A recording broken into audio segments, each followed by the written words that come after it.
In the lands of ancient Babylonia, there was a man named Daniel. He was known for his wisdom and his unshakable faith in God.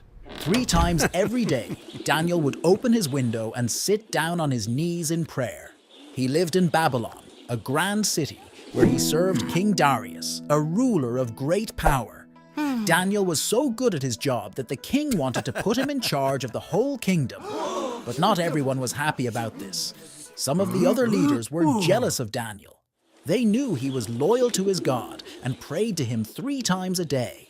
So, they made a sneaky plan. They went to King Darius and convinced him to make a law that for 30 days, no one could pray to any god or human except to the king. They knew this was one law Daniel would never follow. Daniel, upon hearing this decree, did not change.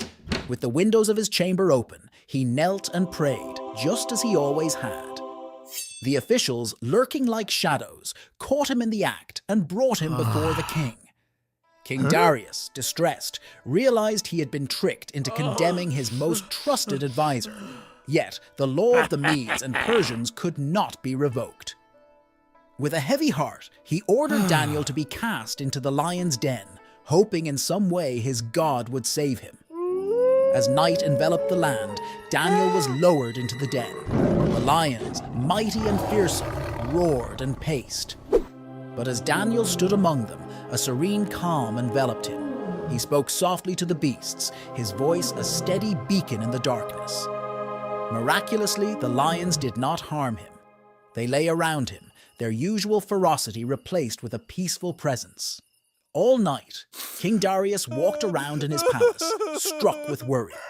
At the first light of dawn, he hurried to the den and called out anxiously for Daniel. From the depths of the den, Daniel's voice rose, steady and calm.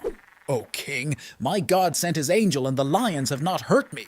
Overjoyed, King Darius commanded that Daniel be lifted from the den. Not a scratch was found on him, for his faith had protected him. Then, in a turn of justice, the king ordered those who had conspired against Daniel to be thrown into the lion's den. This time, the lions did not hold back, and the conspirators met a swift end. King Darius issued a new decree, declaring that in every part of his kingdom, people must respect Daniel's God.